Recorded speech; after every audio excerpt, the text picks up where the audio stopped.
Bonjour Isabelle, merci d'être présente avec moi, comment ça va? Super, merci Elliot pour l'invitation, c'est cool. Mais non, mais merci à toi. Est-ce que tu pourrais commencer l'épisode par te présenter et nous raconter ce que tu fais, s'il te plaît?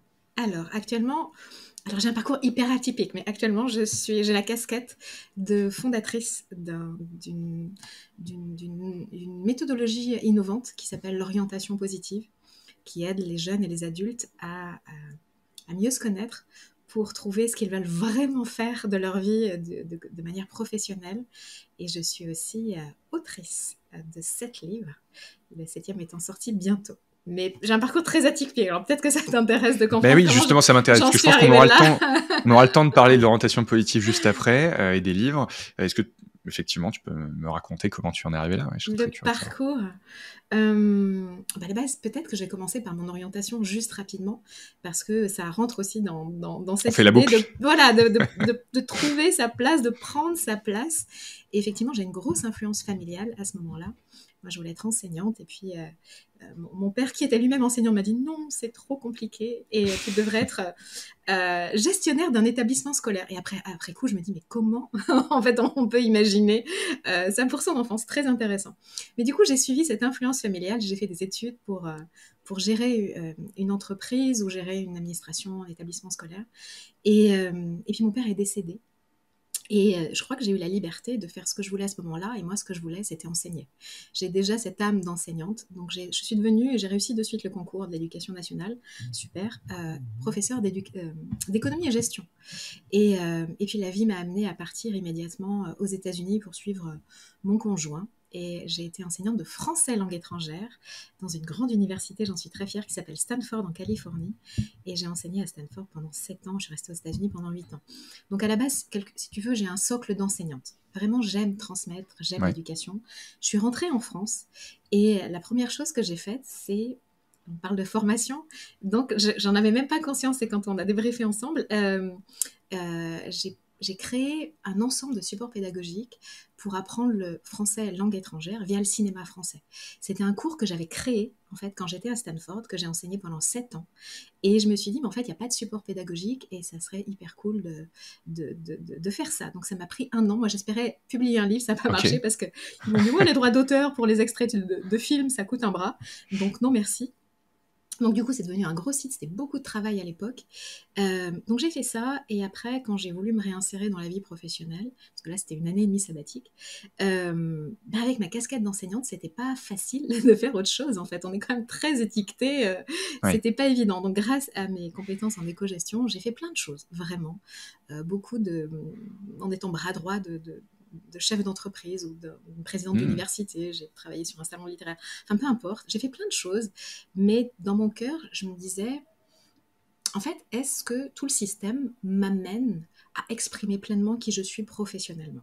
C'était vraiment, tu vois, ça au cœur de est-ce que j'ai pu révéler mon plein potentiel? Est-ce que c'était vraiment ça que je voulais faire de ma vie? Par ailleurs, moi, je T'avais pas suis encore trouvé ton ikigai, quoi. j'avais pas C'est encore le... trouvé mon ikigai, exactement, ma mission d'âme. Et en fait, et puis par ailleurs, il y a quelque chose de très important pour moi, c'est que j'aspire à vivre dans un monde en paix. Et j'avais vécu aux États-Unis, je voyais très bien que le système scolaire était différent dans ce pays que le nôtre, et qu'on avait un état d'esprit quand même très très différent. Bon, j'étais en Californie, dans la baie de San Francisco, donc c'est quand même à Stanford, Alors, c'est un raconte-moi, microcosme, tu qu'est-ce vois. que... C'est un microcosme, mais je pense que justement, on n'a pas souvent des personnes qui sont françaises qui sont allées là-bas. Ouais. Tu peux me dire quelles sont les différences principales et comment ça se passait, parce que précisément? Ce qui m'a le plus marqué, c'est que déjà, on te donne ta chance. Moi, je suis arrivée là-bas, D'accord. alors j'avais vécu 1 an déjà aux États-Unis, mais j'avais pas le droit de travailler à l'époque. Et donc après, on est revenu, et là, j'ai eu un permis de travail. Et en fait, on m'a laissé ma chance. Tu vois, à Stanford, ils m'ont pris. Je passe sur les étapes, mais on m'a proposé de donner des cours de communication en français et de conversation, pardon, en français. Et en fait, à la fin du cours, enfin du trimestre plutôt, tous les élèves t'évaluent sur 40 points. tu fais l'affaire, tu continues, tu fais pas Ok. l'affaire. Ah oui, c'est les élèves qui ont la sanction. Au revoir, bisous. Non, c'est pas D'accord. les élèves qui décident, mais en fait, tu es Ouais. évalué par tous les élèves sur vraiment plein de points. 40, j'ai peut-être un peu abusé, mais bien une vingtaine, trentaine. Ok. Et après, l'administration regarde tes résultats et te dit oui, on continue ensemble ou non, merci, bisous, au revoir.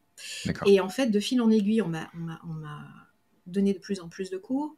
Puis après, je me suis même séparée de mon conjoint qui me permettait d'avoir le permis de travail et on m'a fait des permis propres, tout ça pour dire qu'on m'a vraiment donné ma chance. J'ai pu aussi créer 2 cours, dont le cours sur le cinéma français. Et le deuxième cours que j'ai créé, et ça peut être intéressant de le dire, c'était comment trouver un emploi ou un stage en France. Tu vois, pour les étudiants de Stanford qui voulaient faire une expérience en France. Et en fait, du coup, je leur partageais comment on faisait en France. Et ce qui est hyper intéressant, Ouais. c'est que la construction d'une lettre de motivation aux États-Unis est complètement différente. Parce que là-bas, tu ne dis pas tes accomplissements et tes résultats, tu dis qui tu es, ce que tu as envie de faire de ta vie et comment ce travail va rentrer dans ton projet de carrière, D'accord, ce que donc tu es soft prêt à skills, donner. mission. Exactement. Envie, motivation, mais réelle motivation. Ok. Mes tripes, ce que je vais donner pour vous, comment ça s'intègre dans un projet plus perso. Mais est-ce que ça c'est vrai, tu penses, que pour les étudiants ou aussi pour les professionnels qui ont plus Je pense que d'expérience? pour les Est-ce que c'est professionnels, hein. Parce qu'en aussi? fait, comme D'accord. on peut te sortir de l'entreprise aussi facilement quasiment que ce qu'on t'y a fait rentrer, du coup, il y a une grosse flexibilité. Donc, on te donne ta chance, tu conviens, bah, tu restes, tu conviens pas, au revoir. Donc, c'est vrai que ça, c'est un aspect où on te donne très facilement ta chance parce qu'on peut aussi revenir en arrière en disant, bah non, ça convient pas, et donc on va s'arrêter là.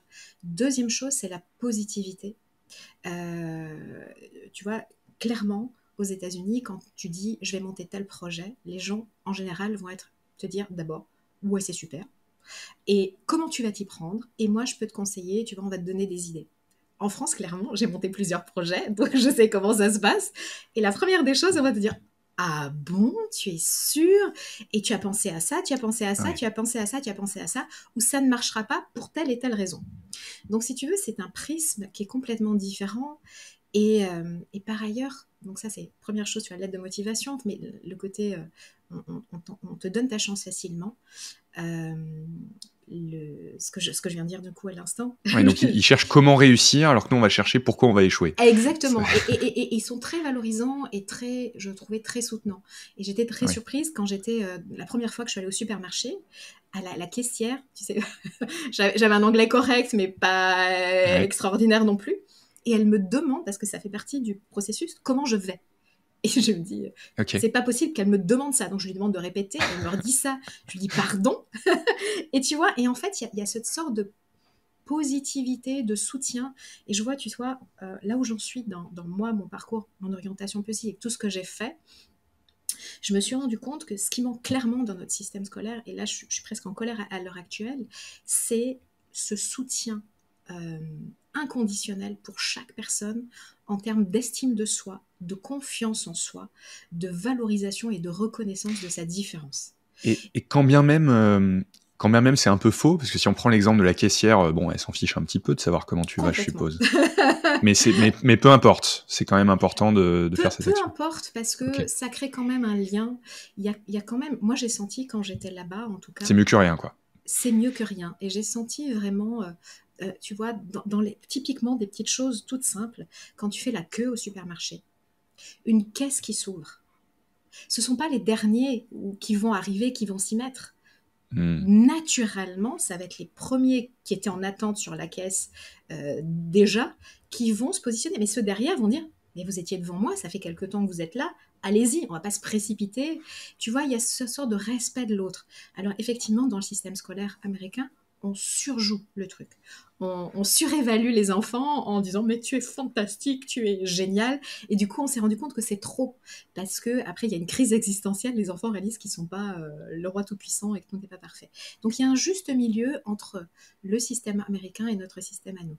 Mais pour faire des choix et créer une vie qui te ressemble, il faut avoir une sécurité intérieure suffisante. Ça veut dire une belle estime de toi, une belle confiance en toi, un rapport à l'erreur et à l'échec qui est différent. Et valoriser ta différence. La première richesse de chacun, c'est sa différence.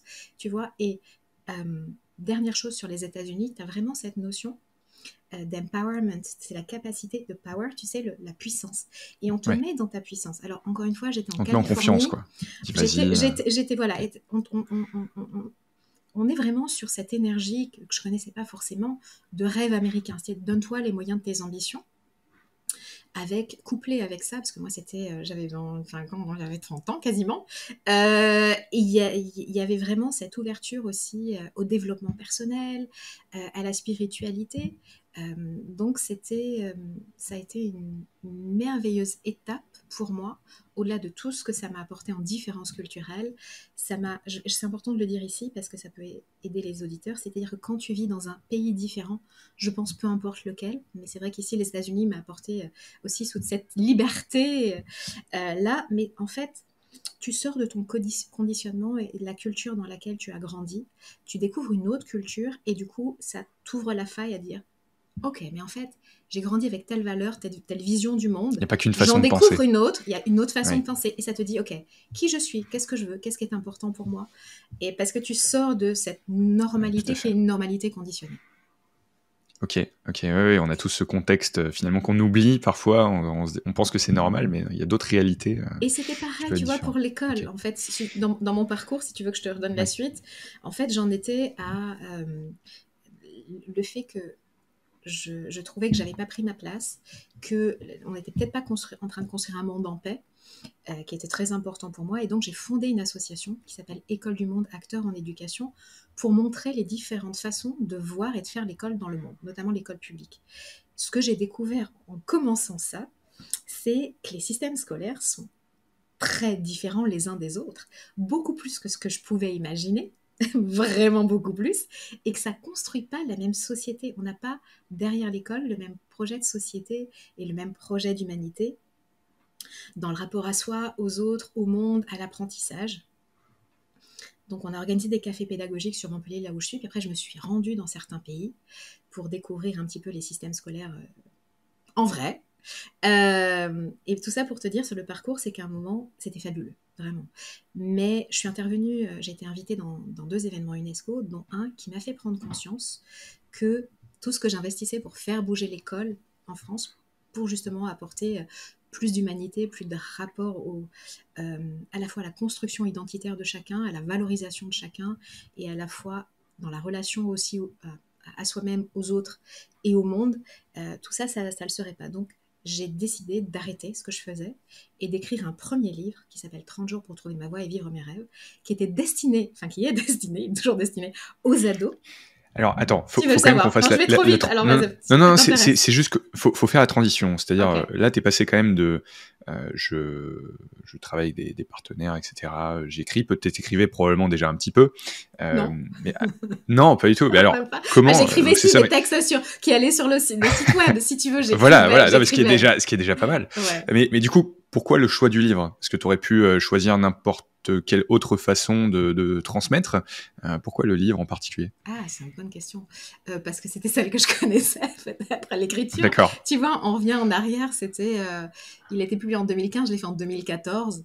Peut-être que tout ce qui était vidéo, etc. Les MOOC, c'était peut-être pas encore ça. Ouais, j'y étais pas du tout en fait. Donc j'ai été sur la chose. Donc, c'est juste venu naturellement la et chose tu y la allais. plus simple qui soit. Tu prends un papier, tu poses des idées, t'écris après sur ton ordinateur. Et si aujourd'hui tu devais refaire ce choix, tu te poserais la question ou est-ce que tu choisirais quand même le livre ? J'adore transmettre via des livres. Mais pour le coup, là, dans les futurs projets, il y a des formations en ligne. Sous différents formats. Donc du coup, le livre, vas-y, raconte-moi le premier livre. Le livre. Donc voilà, j'écris ce livre, je l'ai écrit assez rapidement. Je pense que j'étais prête et mûre à point. Et il trouve un éditeur hyper facilement. Et il y a tout le processus, évidemment, de passer de ce que tu as écrit au format livre. Ça prend quand même un certain temps. Mais quand il sort, ce livre, en fait, très rapidement, il rentre en moins de 4 mois, il rentre dans les meilleures ventes de la FNAC France. Donc le magazine Le Point, toutes les semaines, publie les 20 meilleures ventes de la FNAC. Il rentre dedans. Alors qu'on n'avait fait aucune com quasiment dedans. Donc, c'était impressionnant. Purement par recommandation et juste. Je ne sais même pas les gens se reconnaissaient dedans. J'avoue, je ne sais même pas ce qui s'est passé. Parce que moi, en plus, le processus de passer de mon projet au livre avait été un peu douloureux. Et du coup, moi, j'avais pris quand j'avais eu l'exemplaire et je l'avais mis de côté en disant bon, ok. C'était une expérience, très bien. Okay. Et en fait, voilà, 4 mois après, il y a cet engouement. Il est réédité plusieurs fois, multi-fois best-seller. Donc, il me permet de me réconcilier avec ça et surtout de me dire qu'il y a un vrai besoin au niveau des jeunes pour justement se voir positivement, être créateurs de leur vie et prendre vraiment leur vie en main et avoir un impact aussi sur le collectif. Donc c'est tout ce rapport à soi, aux autres et au monde qui m'est cher. Et du coup, j'ai écrit un 2e livre, un 3e livre pour les ados. Tous les 3 sont best-sellers, donc il y a vraiment un vrai besoin, une vraie demande là-dessus. Et de fil en aiguille, je me suis dit, ok, parce qu'à côté, j'avais un boulot alimentaire, pour te dire. Donc, j'étais dans une sorte de schéma un petit peu bizarre, consacrer mon temps à cet humanisme plus.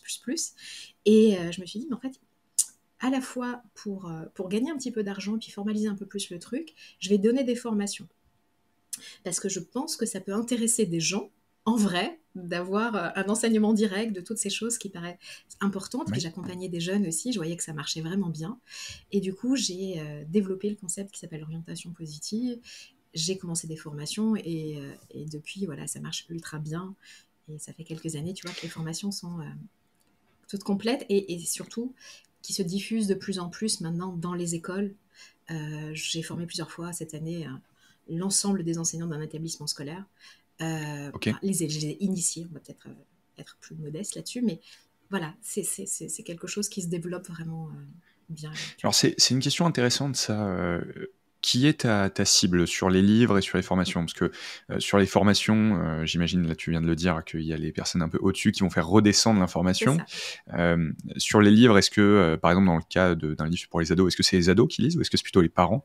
En fait, c'est super intéressant comme question parce que tu as totalement raison. Moi, avec ma grosse naïveté, c'était un livre vraiment que pour les ados. Et il est construit de manière quand même super ludique, hyper visuelle. Il y a des lectures et après des exercices simples d'application, d'intégration, beaucoup de citations. Enfin, ils sont quand même très très beaux. Donc, ils sont attractifs quand même si c'est un format livre qui est peut-être pas toujours le meilleur. Il y a une raison pour laquelle ils sont bien vendus. Il y a le vecteur, voilà, c'est ça. Mais ce que je me suis rendu compte, et ça je l'avais pas anticipé, c'est qu'en fait, il y a effectivement des parents qui le prennent aussi, soit pour le faire avec le jeune, soit parce qu'ils se disent je vais apprendre des trucs et puis je vais passer des messages subliminaux, plus ou moins subliminaux aux jeunes. Ou alors j'ai beaucoup de professionnels de l'accompagnement, donc du coaching, des enseignants, des thérapeutes, qui les utilisent aussi avec leurs jeunes. Donc finalement, il y a ces 3 publics qui sont intéressés par ces 3 livres. Et non, il y a aussi 4e cible, des gens qui sont intéressés pour eux-mêmes, donc des adultes pour eux-mêmes. Et parce que je sais que le premier, même s'il était plutôt destiné aux jeunes, j'ai eu des retours d'adultes. Oui, les grands principes doivent s'appliquer de la même manière. En disant que ça les avait aidés, même si effectivement le format est un peu jeune visuellement. Et alors, qu'est-ce que ça veut dire orientation positive? On a eu une bribe, un aperçu, je pense, avec les États-Unis juste avant, qui doit être les prémices de ça. Mais qu'est-ce que ça veut dire concrètement? Pourquoi pas juste l'orientation 2.0? Pourquoi positive? C'est intéressant. Alors, tu viens de mettre le doigt sur quelque chose, parce que souvent, on pense que positif, ça vient de l'opposé de négatif, tu vois, comme s'il y avait une orientation négative, et c'est pas du tout le cas, en fait. Quoique des fois, je considérais que c'est pas la meilleure façon d'aider quelqu'un à faire des choix qui lui ressemblent, mais ici, c'est juste que j'ai intégré ce qu'on appelle la psychologie positive à toutes les questions d'orientation. S'orienter, c'est faire des choix. Donc, comment je fais des choix? Donc, la psychologie positive, je sais pas si tu sais ce que c'est. Raconte-moi. Ok, c'est intéressant parce que j'ai fait cette année une tournée de conférences dans 20 villes en France et en Belgique. J'ai parlé devant 1500 personnes et quasiment personne ne connaissait la psychologie positive. Quel dommage, parce que la psychologie positive, hyper intéressant, c'est cette nouvelle branche de la psychologie qui étudie scientifiquement les personnes les plus heureuses, les plus épanouies ou ce qui marche. Donc la psychologie, traditionnellement, elle part du problème. Stress, burn-out, anxiété, pathologie, elle essaie de trouver des solutions.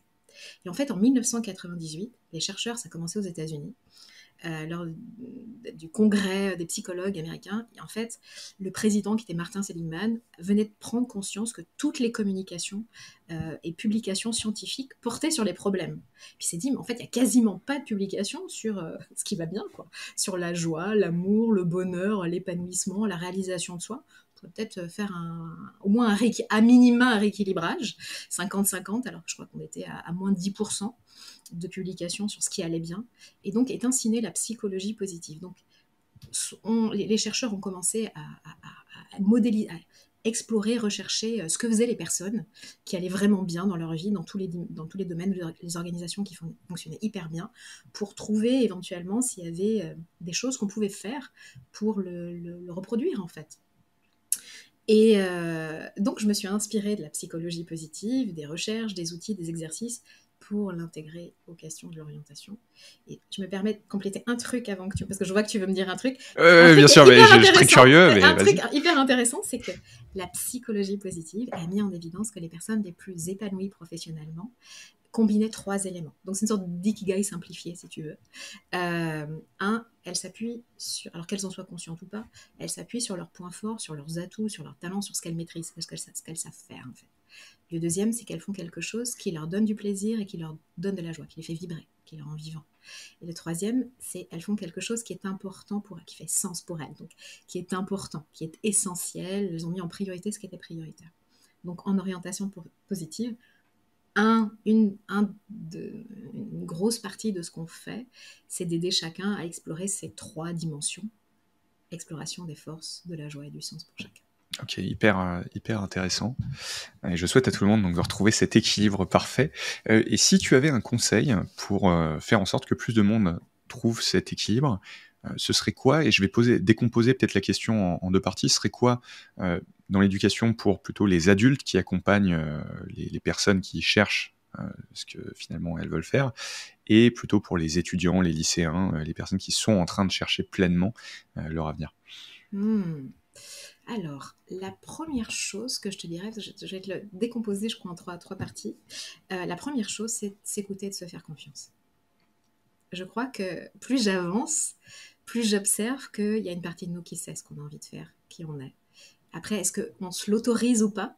C'est autre chose. Et donc ça, il y a une question d'autorisation. C'est la première chose, de s'écouter et de se faire confiance. Parce que souvent, tu vois, on se rendra compte que quand tu étais jeune, enfin, je ne parle pas de toi, mais de manière générale, les jeunes ont peut-être une envie, un truc, une aspiration. Ils se disent non, on va faire autre chose, un truc un peu sérieux. Oui. Là, on va rentrer dans le moule et suivre la voie logique, celle où on obtient la reconnaissance, la valorisation et peut-être un confort. Il y a une considération financière minima à un moment. Et une considération financière, sachant que quand tu es épanoui, tu peux aussi très bien gagner ta vie. Hein. C'est pas incompatible, mais effectivement, il y a un travail à faire dans les mentalités. Et en fait, ils y reviennent après. Tu vois, à 30 ans, 40 ans. On le voit, il y a beaucoup de reconversions, même avec des gens qui ont des bacs plus 5, voilà, bien sûr. On est d'accord. Ou alors, on a fait des études, et puis à la fin des études, quand on sort vraiment du côté scolaire, on se dit... En fait, c'est toujours rigolo de voir des personnes qui sortent d'école de commerce devenir charpentier, effectivement. Mais exactement, parce que je trouve que l'idée de s'écouter vraiment, de se poser avec soi-même, de s'écouter et de se faire confiance, c'est le premier conseil très simple. Le deuxième, pour les adultes, clairement, il y a un exercice je vais t'en donner 2, mais 2 exercices très simples. Le premier, nous, ce qu'on fait, c'est contrairement aux jeunes, les adultes ont déjà différentes expériences professionnelles. Donc, l'idée, c'est de reprendre à partir des études supérieures, finalement, dans ces études, ou après, pour chaque expérience, quelles ont été mes forces? Là où j'ai été meilleure que les autres, ou là j'ai eu des facilités, quels étaient mes atouts pour apprendre ou pour faire? Dans tous les aspects. Tu vois. Et puis après, deuxième colonne, c'est qu'est-ce qui m'a mis le plus en joie parmi tout ce que j'ai étudié, ou parmi tout, pour n'importe quel boulot, on a plusieurs sous-activités, entre guillemets. Donc, dans tout ça, qu'est-ce qui m'a mis le plus en joie? Et puis, dernière colonne, c'est qu'est-ce qui était le plus important pour moi? Travailler en équipe, la flexibilité, les valeurs, et quelles valeurs en spécifiquement. Et en fait, tu te rendras compte que quand tu fais cet exercice, après, il y a des... les mêmes choses reviennent. Et donc, à travers ce simple parcours de vie vu, perçu sous le prisme du positif, entre guillemets, quelles étaient mes forces? C'est plus facile de le faire à 2, mais on peut se le faire en autonomie. Et on peut utiliser aussi ChatGPT, l'intelligence artificielle, pour ok, j'arrive pas du tout à voir quelles pourraient être mes forces dans ce boulot. ChatGPT, est-ce que tu me dis pour tel boulot quelles peuvent être les forces que l'on développe, dont on a besoin, quel pourrait être ce qui pourrait mettre en joie dans cette activité, quel pourrait être ce qui fait sens et ce qui est important dans cette activité. Il te donne des possibilités et tu choisis celle qui te correspond. Merveilleuse intelligence artificielle. Un autre exercice qui est très simple, qui souvent aide à ne pas se fourvoyer en termes de reconversion, c'est ce que j'appelle l'exercice des verbes d'action.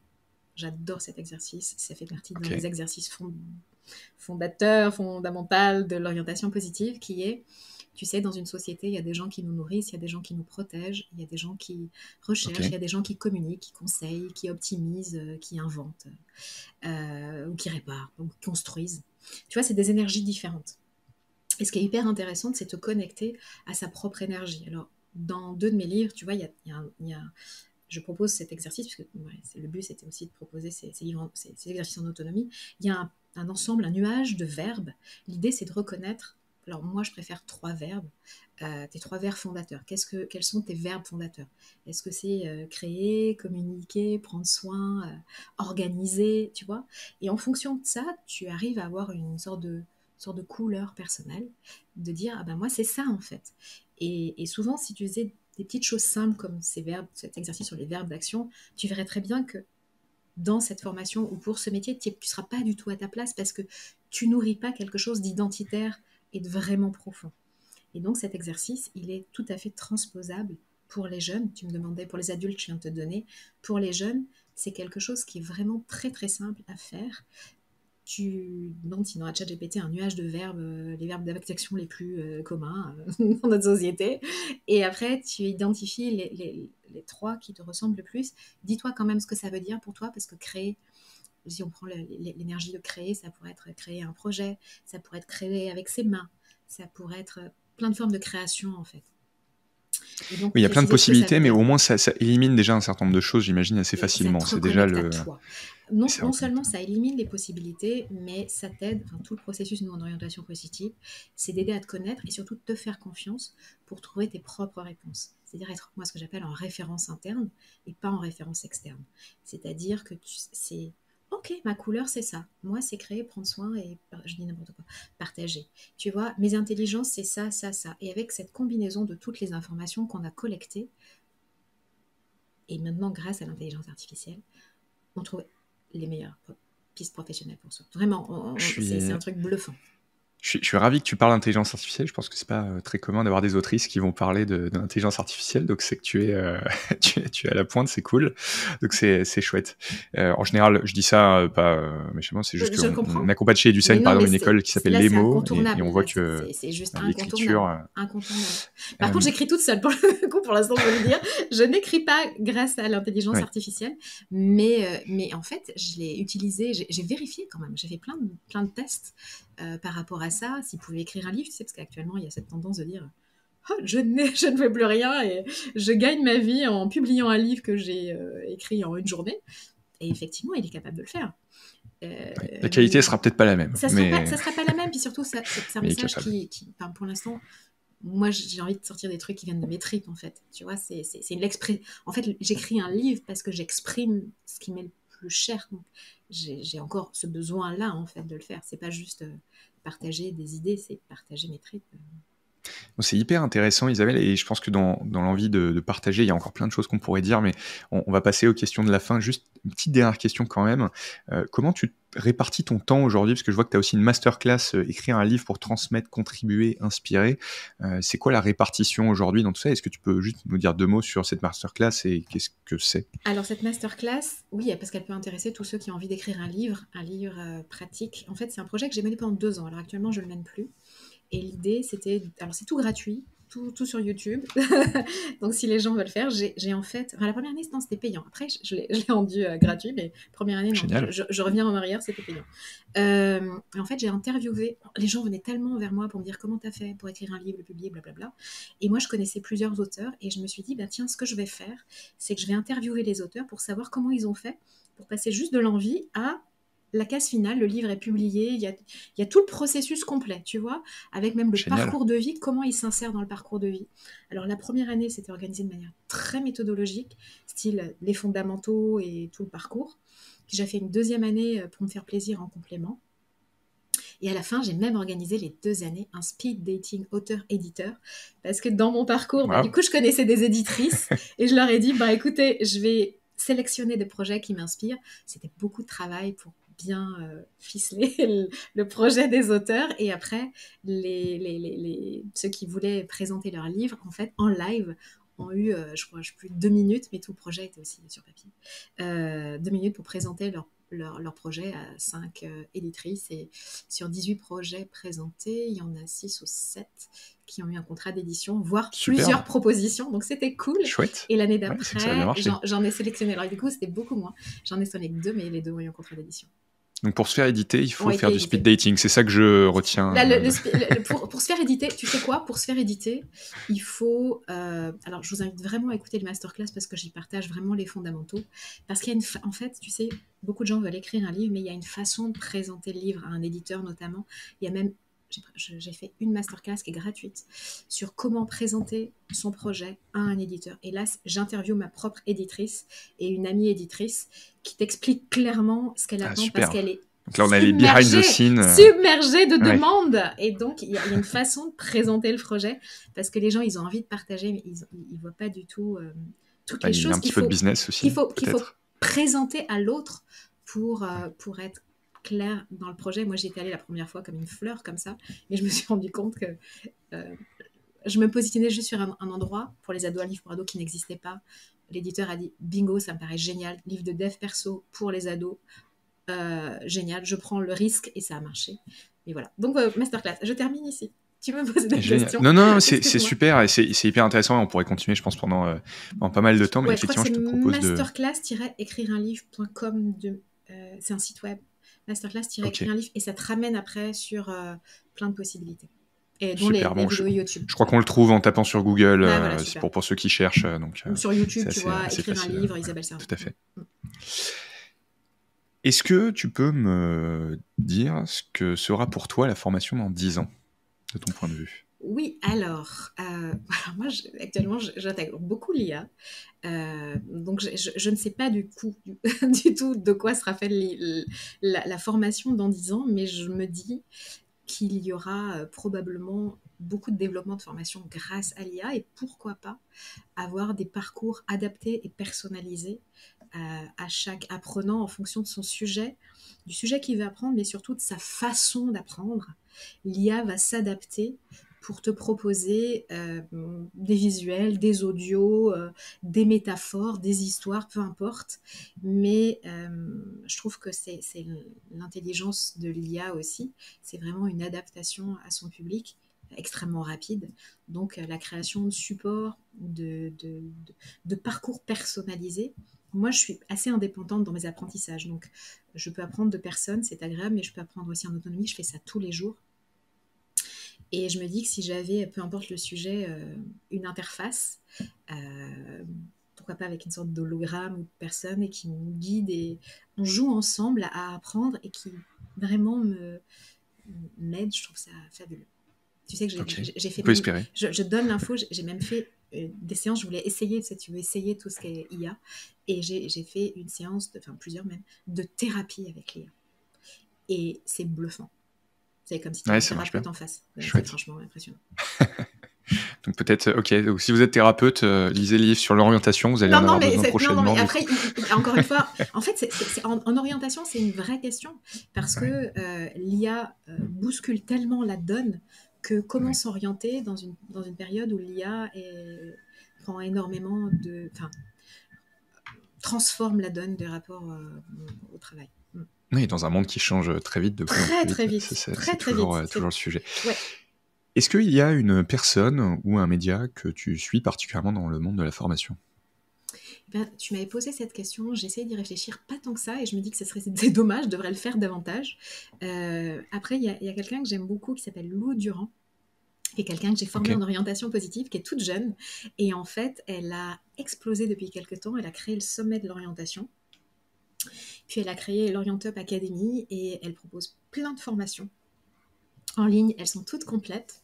Donc je suis admirative de son parcours, assurément, parce qu'elle aide les personnes qui veulent se lancer en orientation à développer toute la partie entrepreneuriale et développer aussi tout ce qui est lié à l'orientation. Donc chapeau bas, Miss Lou Durand. Voilà, top, je suis contente de la mettre, partage, ça. Très bien. D'éclairer très bien. C'est toujours bien d'avoir des jolies success stories. Ouais. Est-ce qu'il y a un livre que tu as sur ta table de chevet? Alors, il y a plein de livres sur ma table de chevet, j'apprends tous les jours. Mais je dis, le dernier, ce que je suis en train de lire actuellement, c'est l'histoire de l'éducation en BD. D'accord, ok. Super. J'irai checker parce que ça a l'air En fait, il y a curieux. l'histoire d'eux en BD, de plein de choses. J'ai la psychologie, j'ai la médecine, j'ai l'histoire de France. Et en fait, c'est sympa aussi de le voir via le prisme de la BD. Ok, super. Est-ce qu'il y a un outil plutôt digital que tu aimerais partager? Ouais, j'ai réalisé que je suis très basique. Donc non, dans la formation, on utilise Zoom et une Dropbox. Et quoi, pardon? Une Dropbox, tu sais, c'est une sorte de drive en fait. Ok. Sinon, j'utilise beaucoup YouTube pour apprendre et me former absolument tous les jours. J'écoute des conférences, des audios, machin, tous les jours. Super. Écoute Isabelle, peut-être dernière question avant le mot de la fin. Où est-ce qu'on peut te trouver, encore une fois, plutôt digitalement?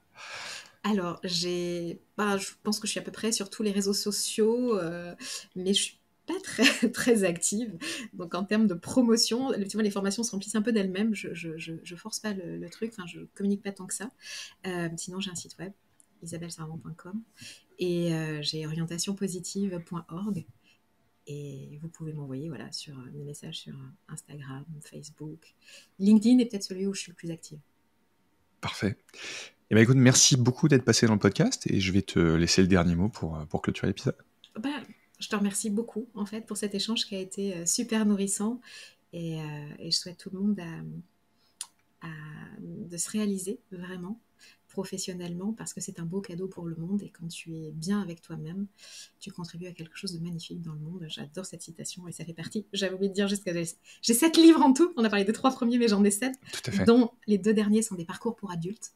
Il y en a qui commencerait le monde avec Lumière de vous et puis Inspiration et je suis très très inspirée par la citation de Gandhi, soit le changement que tu veux avoir dans le monde. Donc ça commence par nous, trouver sa place professionnelle permet, enfin c'est pas trouver, c'est la prendre sa place professionnelle permet d'inspirer ses amis, ses enfants, les gens autour de soi. Merci Isabelle. Merci. À la prochaine. À la prochaine.